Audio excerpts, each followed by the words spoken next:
Bonsoir et bienvenue au Club des explorateurs de l'imaginaire ludique. La maison d'édition des 12 singes nous a habitués à des jeux de qualité créés par des auteurs francophones. Mais l'éditeur diversifie un peu son offre en proposant sa première traduction d'un jeu anglo-saxon, Dieux ennemis. Il s'agit d'un jeu créé originellement par John Wick. Non, pas le personnage interprété par Keanu Reeves. On parle ici d'un des auteurs du Livre des 5 Anneaux et des Secrets de la 7e mer. Avec Dieux ennemis, John Wick propose un jeu de sword and sorcery inspiré des aventures de Conan et Elric de Melniboné, mais avec un twist. Dans la plupart des récits mythologiques, dieux et héros vont de pair. Dans l'Iliade par exemple, Ulysse est le champion d'Athéna et Hector celui d'Aphrodite. Car dieux et héros entretiennent une relation très particulière. Lorsqu'un héros accomplit des actes fabuleux, d'un héroïsme incroyable, ou d'une vilainie méprisable, il accroît la renommée d'un dieu parmi les mortels, augmentant ainsi la puissance et l'influence de celui-ci. Mais il ne peut le faire seul, il a besoin pour cela de l'aide divine. Plus le dieu soutient le héros, plus ce dernier peut accomplir de hauts faits.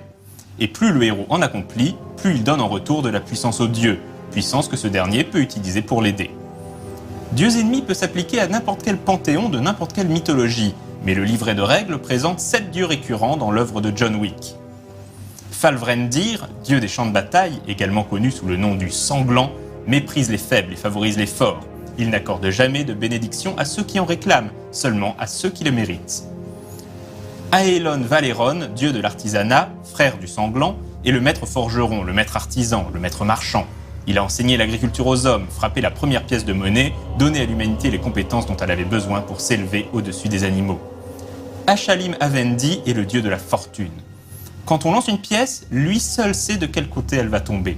Quand une carte est tirée, il connaît sa couleur et son rang. Il n'y a pas de destin, seulement le désir du dieu de la fortune. Mana René, déesse du foyer, est la mère du monde, celle qui a enseigné aux hommes comment dompter les animaux, leur a donné l'agriculture, avec Aelon Valeron, leur a appris les rituels pour amener la nature à la vie après la longue mort ensoleillée de l'hiver. Elle est la mère de tous. Jonandrax, dieu de la justice, a donné aux hommes les lois et la volonté de les appliquer. Il leur a fait une promesse de justice. Jonandrax et ses dévoués paladins parcourent le monde avec pour seul but de rendre justice et de protéger ceux qui ne le peuvent par eux-mêmes. Talia Ivarai est la déesse de l'amour, mais elle est aussi bien plus que cela, elle est la muse du monde. Elle inspire toutes les grandes œuvres artistiques. C'est par sa main que les peintres peignent, par sa voix que les chanteurs chantent, par sa passion que les amoureux aiment. Quant à Tian Bran, le dieu de la sagesse, il est là chaque fois que l'homme se pose une question. Quand l'homme rêve, Tian Bran lui parle.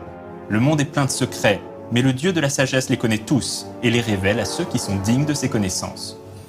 Dieux ennemis n'a pas d'univers précis, il se déroule dans cette époque antéhistorique propre aux légendes, vous savez, entre l'époque où les océans ont englouti l'Atlantide et l'avènement des fils d'Arias. L'édition française du jeu propose toutefois un monde prêt à l'emploi qui s'appelle tout simplement Le Monde. La création de héros est très libre et principalement conditionnée par l'histoire du personnage. C'est ainsi qu'il va être défini par plusieurs historiques qui correspondent à ce qui définit l'essence même du personnage. Par exemple, marin, stratège, rusé pour Ulysse. Le joueur a 7 points à répartir entre ces différents historiques, sachant qu'il ne peut pas allouer plus de 4 points à un historique à la création.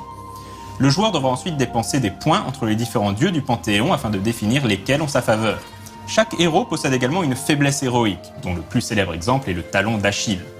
La dernière caractéristique du héros est son hubris, sa confiance en lui, exagérée ou non. Les héros débutants ont un hubris d'une valeur de 2. Jusque-là, on pourrait penser que Dieux ennemis est comme tous les autres jeux de sword and sorcery.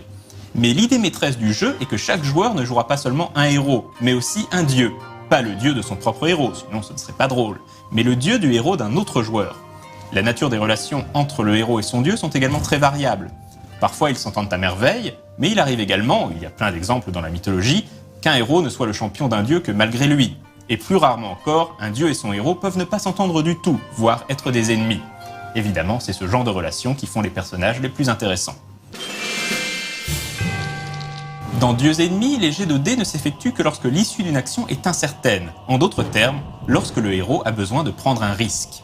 Dans ces moments-là, le héros devra choisir s'il demande l'appui des dieux ou s'il compte sur ses propres compétences. Si le héros fait appel à la volonté des dieux, c'est sa dévotion envers le dieu approprié qui déterminera combien de dés il pourra lancer. Mais attention, car le joueur qui interprète le dieu en question peut décider que ce héros ne mérite pas de bénéficier de l'ensemble de sa valeur de dévotion. Il est aussi tout à fait possible de demander à un dieu un appui dans un domaine qui n'est pas le sien. Par exemple, demander l'aide de la déesse de l'amour sur un champ de bataille. Mais gare au crime de lèse-divinité. C'est que c'est territorial, un dieu. Si le héros décide de ne compter que sur lui-même, alors c'est son hubris qui déterminera le nombre de dés à lancer. L'un des aspects les plus importants du système de jeu est ce que John Wick appelle les dés avantages. Ces dés avantages peuvent être liés aux historiques du personnage, mais le meneur de jeu pourra également attribuer un ou plusieurs dés bonus si le joueur fait l'effort de se montrer créatif dans la description de ses actions ou s'il fait un bon roleplay. Une fois que les dés à 6 faces sont lancés, on considère que les dés qui donnent un nombre pair sont des réussites et les dés qui donnent un nombre impair sont des échecs. Si le nombre de réussites surpasse la difficulté de l'action, alors c'est au joueur de décrire les conséquences de sa prise de risque. Dans le cas contraire, c'est le meneur de jeu qui en décrira les conséquences. Dieux Ennemis est un jeu de sword and sorcery original et surprenant qui remet le roleplay et les interactions entre les joueurs au cœur de la partie. On sent que le jeu est né des frustrations de John Wick envers les jeux de rôle classiques comme Donjons et Dragons, qui ont tendance à privilégier les maths et les statistiques plutôt que l'immersion et l'imagination. La réponse de John Wick est très bien trouvée et s'avère à la fois simple et fun. L'édition française est organisée en 4 livrets, le livret des héros, le livret des dieux, le livret des secrets qui est réservé aux meneurs de jeu et le livret des aventures qui contient plusieurs scénarios d'initiation. Le monde propre à cette version française n'est pas particulièrement original ni mémorable, mais l'avantage de Dieux Ennemis est son adaptabilité à tout type d'univers. Notons enfin que les 12 singes proposent de nombreuses idées de règles alternatives inspirées par leur propre partie. Les joueurs et meneurs sont libres de les appliquer ou non selon leur propre style de jeu. Quant à moi, je vous dis à dans 2 semaines, et d'ici là, jouez bien!